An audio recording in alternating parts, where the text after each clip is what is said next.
Welcome back to Focus on Africa. Let's go to Sierra Leone now, as a sense of normalcy and calm is returning to the country following days of protest over the cost of living. 25 people, including 5 police officers, were killed during skirmishes between security personnel and protesters. On Sunday, a police raid on a hideout led to the death of Hassan Doumbouya, popularly known as Evangelist Samson, who was accused of inciting the violence. The BBC's Thomas Nadi reports. A mother struggling to come to terms with her loss. Maria Sisi lost her 16-year-old daughter during Wednesday's violent protests. She was hit by a stray bullet at home. I'm very sad and hurt. I have struggled to take care of my daughter to this stage, and now she's dead. I feel a lot of pain. The bullet first grazed this woman's stomach, but she managed to survive.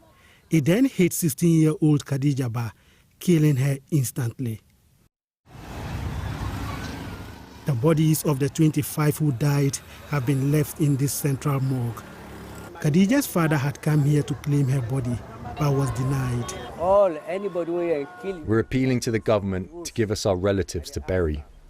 She was a very promising child, but now she's dead.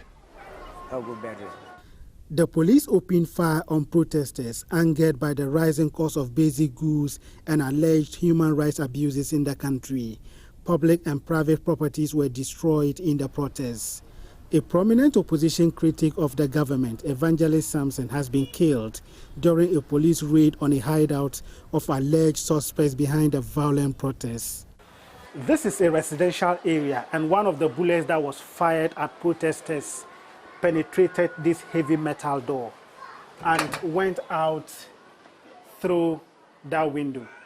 The occupant of this room was very lucky to have escaped, and we have evidence that live bullets were fired at protesters. There has been challenges with the police response over time, and we have been advocating for what we have called community policing and working more effectively on early warning signals. So your response should also be commensurate to the threat that you're having.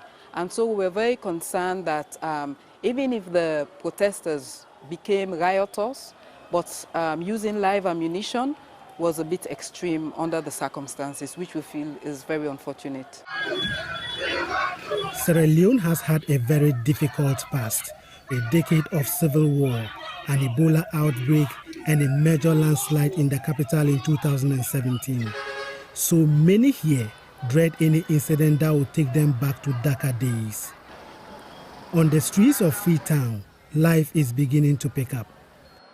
Some normalcy is gradually returning to Freetown after Wednesday's violent protests.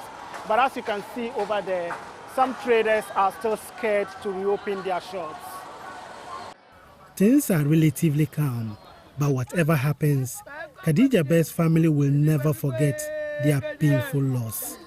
Thomas Nadi, BBC News, Freetown.